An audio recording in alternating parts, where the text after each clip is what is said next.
Dan tanah itu ada di mana-mana di muka bumi ini. Tanah di Jawa beda dengan di Sumatera, beda juga dengan di Sulawesi misalkan. Jenis-jenis atau unsur-unsurnya itu berbeda. Nah, disitulah saya makin melihat bahwa di dalam sebongkah tanah liat itu loh bisa dimasukkan afeksi kita macam apapun.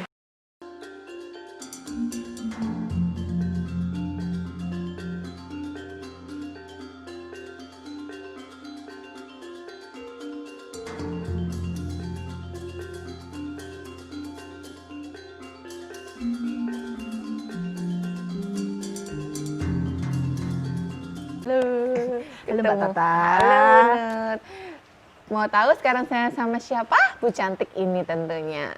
Bu Dr. Nur Sudiati. Bu Nur ini adalah dosen di KRIA. Di KRIA. Di KRIA. Jurusan KRIA, Fakultas Seni Rupa. Jurusan KRIA, Fakultas Seni Rupa. Nah, kita akan ngobrol-ngobrol bagaimana sih KRIA itu ya, Bu Nur. Langsung aja ya. Jadi di ilmu seni rupa itu ada beberapa cabang tentunya.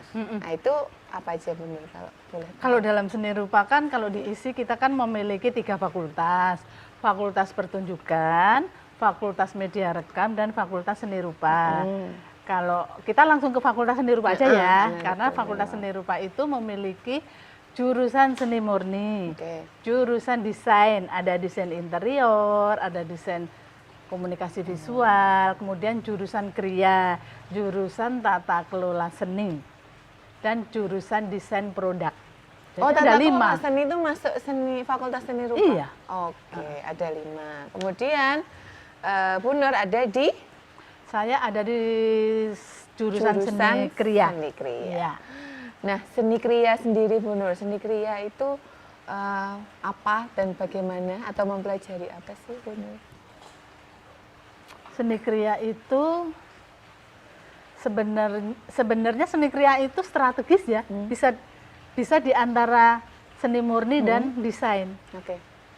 Sebab di sana ada art craft, terutama itu kalau kita melihat dari sisi situ ada art craft dan ada juga KRIA yang limited edition, ada juga KRIA yang berbau-bau kerajinan seperti itu. Nah, jadi KRIA itu disebut KRIA karena dari sebenarnya menurut saya sih dari bahan dasarnya atau media yang dipakai untuk mewujudkan karya. Misalkan di situ ada media logam, menjadi KRIA logam, ada tekstil, batik itu karena dari tekstil. Kemudian ada keramik karena bahan dasarnya adalah tanah liat. Kemudian ada KRIA kulit, KRIA kayu, dan sebenarnya kalau mau dikembangkan lagi bisa, akar pun bisa jadi karya, daun pun bisa jadi karya. Jadi jenis-jenis atau kategori KRIA itu juga bisa berasal dari sumbernya, bahan pokok materinya gitu, tanah kah, kayu kah gitu, atau yang bersifat alam, bersifat alam. Lebih bersifat alam. Lebih bersifat alam. Jadi nggak ada KRIA plastik tuh, nggak ada. Jadi plastik dijadiin KRIA nggak ada. Melamin tuh juga bukan KRIA. Walaupun bentuknya ya mungkin memiliki ornamentasi atau dekoratif atau gimana, tetapi kalau dari plastik atau dari melamin itu bukan KRIA. Catat. Nah, itu aku baru tahu ini benar. Jadi menambah ilmu juga. Oke. Kemudian kemudian kalau kita dari tadi jenis-jenis KRIA. Kemudian kita ke Bu Nur nih, ke sosok Bu Nur yang dosen tapi juga pelaku, ya kan? Pelaku. Kita bisa lihat background-nya itu adalah karya-karya Bu Nur. Kalau inspirasi Bu Nur ketika menciptakan atau membuat karya dari apa? Bu Nur kalau KRIA-nya apa berarti basicnya? Ada spesialisasi nggak? Spesialisasinya basic saya ya KRIA keramik ya. KRIA keramik, oke. Berarti kalau KRIA keramik berarti bahan bakunya dari tanah liat ya. Tanah liat. Kemudian itu tadi, ketika dari tanah liat, kemudian sumber inspirasi Bu Nur ketika berkarya itu apa?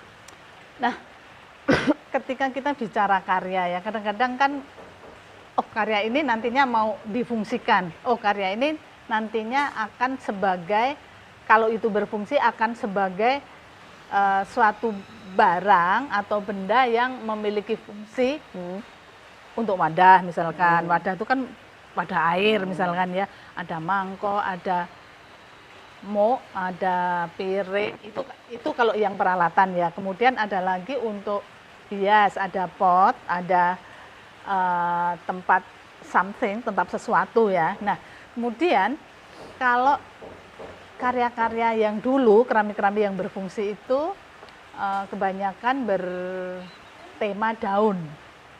Daun pisang, daun waru. Nah, itu karya-karya yang bisa dianggap memiliki fungsi. Tetapi ada karya yang istilahnya apa itu ya, karya yang memiliki ekspresi begitu ya. Jadi karya itu sebenarnya tidak ada tujuannya untuk fungsi digunakan, tetapi ya kepingin aja ingin mewujudkan sesuatu yang ketika saya mendapatkan sebuah ide dan ada metafor yang dalam imajinasi itu, kemudian saya ingin mewujudkannya. Dan kadang-kadang juga bentuknya melenceng dari apa yang pertama kita imajinasikan, dan itu terjadi ketika kita membentuk ya, dan itu improvisasi ya yang biasa sekali terjadi begitu. Oke. Idenya dari apa saja? Dari apa saja berarti ya. Kalau sumber inspirasi tadi dari daun misalnya Bu Nur selalu. Karena saya amati dari beberapa karya yang ada di sini memang selalu ada unsur daun Bu Nur. Kenapa daun? Ya, gini loh Mbak Tata, saya tuh kalau melihat daun tuh seneng banget gitu loh. Daun itu kalau kita berpanjang-panjang pikir misalkan ya, kita makan daun, obat-obat itu juga kadang terbuat dari daun. Daun yang ketika dia berfotosintesis kena matahari menimbulkan O2.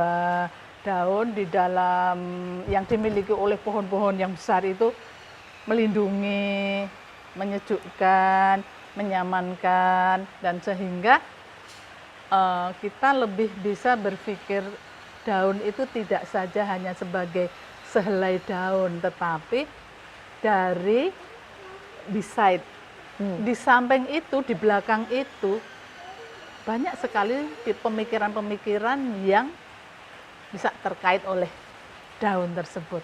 Dan daun itu 10 macam pohon, 10 macam daunnya, outline-nya, tebal tipisnya, apalagi warnanya, kemudian ukurannya, teksturnya. Nah, akhirnya ketika kita sampai ke situ terus berpikir, ya ampun, Tuhan itu keren sekali ya, maha desain. Ya, desainer itu ya Allah tuh serba mendesain sesuatunya serba keren. Dan saya semakin ketika saya melihat sebuah daun, melihat daun yang lain lagi, hanya takjub aja gitu. Jadi nggak bisa lepas dari keterkaguman gitu, keterkaguman dengan daun. Sepele sekali ya, tapi dia ya. Itu yang membedakan saya dengan Bu Nur. Saya mungkin melihat daun, oke, daun hijau sudah, ya kan? Tapi Bu Nur itu bisa melihat dari sesuatu itu tadi, makanya berarti kan sangat berhubungan sekali ketika kriya tadi Bu Nur menyampaikan itu berasal dari alam. Berarti kan semua yang diwujudkan dalam bentuk tadi yang entah mau jadi mangkok, entah jadi barang-barang idenya pun dari alam. Itu ternyata juga dari alam gitu. Berarti ada korelasi yang sangat erat. Ya. Sementara kalau dalam berkarya berarti selain daun, alam, semesta menurut Bu Nur. Itu berarti kan ada kaitannya. Iya. Kadang-kadang begini Mbak Tata, sesuatu apapun ya, itu bisa saya kok kayaknya sombong kalau mau bicara bisa saya wujudkan gitu ya. Sesuatu apapun bisa saya olah menjadi metafor bentuk yang akan saya wujudkan dengan tanah liat. Artinya saya membuat keramik itu apapun bisa menjadi ide gitu. Ketika saya merasa galau, banyak pikiran, banyak kerjaan, sesuatu yang membuat pikiran saya galau, bisa saja saya membuat satu judulnya gelisah. Nah, begitu. Terus ada lagi yang berjudul introspeksi. Ya. Ada lagi yang berjudul peri daun. Nah, itu menarik. Jadi ternyata dari macam-macam itu bisa menjadi sumber ya. Bisa menjadi sumber ide. Kemudian kalau ornamen yang lain, misalkan saya lihat di sini beberapa ketika ada daun mungkin ditambahkan ada kupu-kupu, ada mungkin ada bentuk lain. Itu apakah juga itu juga menurut Bu Nur sangat ada maknanya? Ya sesuatu yang ada di alam begitulah, apa saja sih sesuatu yang ada di alam itu, misalkan sebagai makhluk kecil ya, ada ikan, ada kupu, ada cecak, ada macam-macam seperti itu. Bisa kita jadikan unsur-unsur dekorasinya. Dekorasinya ya berarti. Kemudian kalau tadi selain daun, alam semesta tadi itu menurut Bu Nur itu menjadi apa, kekuatan apa ya Bu Nur? Sumber sebagai energi saya untuk berkarya. Gimana kalau Bu Nur menangkap sinyal-sinyal menangkap sinyal-sinyal alam untuk berkarya terutama? Kalau berkarya itu sebenarnya di saat saya sudah mau mulai berkarya itu sebenarnya sudah ada imajinasi yang tersimpan di sana. Tetapi ketika ketika saya mendapatkan sebuah imajinasi, kadang-kadang saya takut itu hilang. Kadang-kadang saya takut hilang, terus kemudian saya sket. Artinya itu saya simpan ke memori dulu, ke memori sket dulu begitu, supaya apa? Supaya ini nanti tidak akan hilang dan mengurangi beban yang ada di pikiran saya. So, ketika saya sudah punya waktu dan saya kebentur dengan sebuah masalah yang mengingatkan akan imajinasi yang saya sket itu, saya kepingin bergerak untuk berkarya seperti itu, Mbak Tata. Nah, kemudian ya saya siap-siap, kemudian saya lihat lagi sket itu, baru saya karyakan, saya buat, saya mewujudkan ke dalam sebuah bentuk. Kemudian kalau setelah jadi diwujudkan dalam bentuk, itu punya implikasi khusus nggak ke kehidupan kehidupan Bu Nur? Ya minim ke saya terus puas, saya terus merasa lega, udah saya wujudkan, bentuk itu sudah hadir. Nah, itu minim itu untuk saya ya, saya merasa kedua sudah menjadi karya, artinya karya itu kan menjadi sebuah kepemilikan juga. Kemudian untuk orang lain ya, kalau saya sih monggo saja mau menikmati karya saya sebagai apa, bagaimana, kemudian persepsinya gimana, saya serahkan saya serahkan penikmat gitu, mau oh ini seperti ini gitu ya itu sudah haknya di luar saya gitu ya. Baru ketika nanti ada orang yang bertanya, nah disitulah saatnya saya ngomong. Tetapi kalau tidak ditanya ya kenapa, ngapain tidak ngomong gitu ya. Jadi kepentingannya seperti itu. Bahkan persepsi si penikmat juga mungkin beda-beda ya kan? Beda-beda. Mungkin juga justru beda yang Bu Nur ingin juga sampaikan mungkin ya kan. Bu Nur niatnya pengen buat ini, ternyata si penikmat ini lihatnya yang begitu ya itu kan. Oke. Sebenarnya Bu Nur tertarik dengan dunia perkriaan keramik ini sejak kapan sih?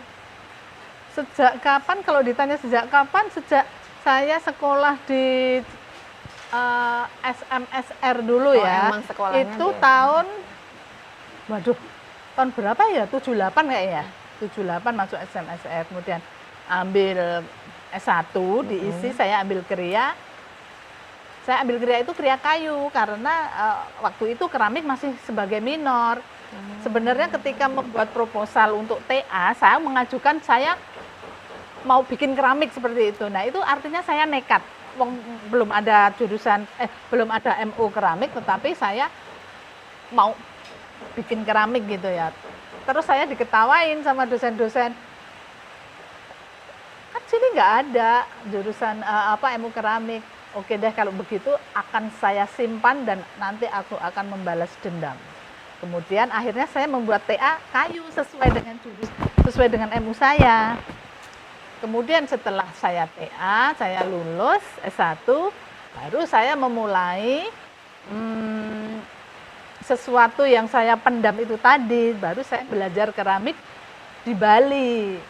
Oh, jadi justru keramiknya itu benar belajar di Bali, di Pak Agung Oka.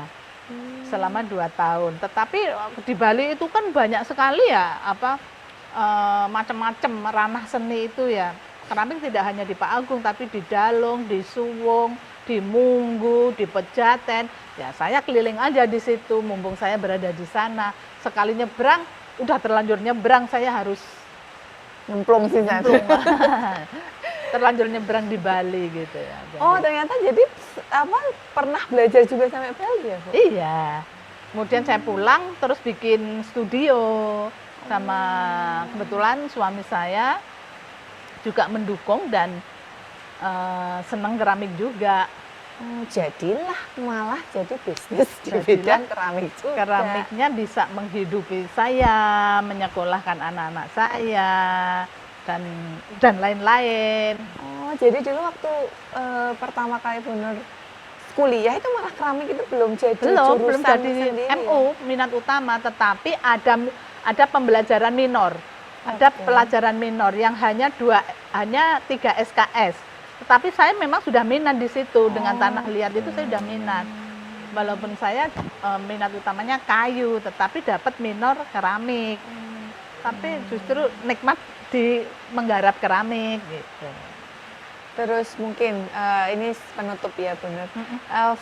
Ada sesuatu yang pasti dari filosofi tadi, daun, alam dan sebagainya.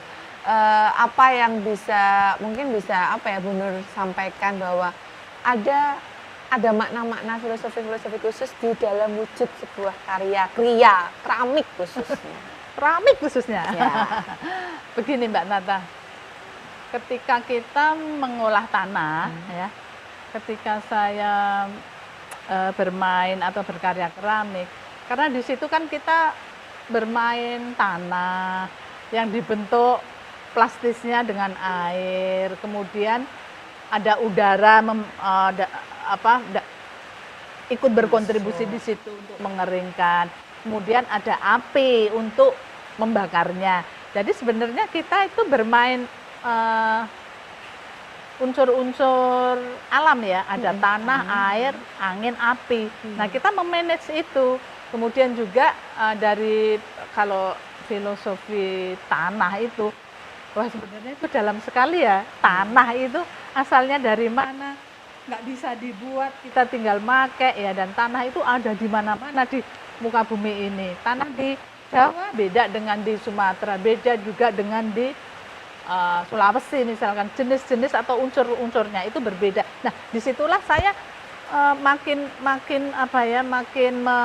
melihat bahwa di dalam sebongkah tanah liat itu loh bisa dimasukkan afeksi kita macam apapun, kemudian mau dibentuk sebagai bentuk visual macam apapun bentuknya, itu ada potensi di situ. Artinya ketika saya melihat tanah liat itu tidak seperti kita melihat tanah biasa aja gitu, tetapi tanah loh ini loh, bumi loh ini loh. Gitu. Tanah itu bumi, ya kan? Bumi loh ini loh. Bumi itu apa bagi Bu Nur? Bumi itu yang menghidupi semua makhluk hidup di atasnya. Menarik sekali ya. Jadi nggak hanya kemudian keramik udah gitu selesai aja, tapi ternyata tanah dari sumbernya semuanya itu menarik sekali ya sahabat Cinta semuanya. Terima kasih sekali Bu Nur. Lain kali kita akan sambung diskusi dialog dengan Bu Nur dengan topik yang lain lagi. Terima kasih Bu Nur. Sampai jumpa. Sama-sama.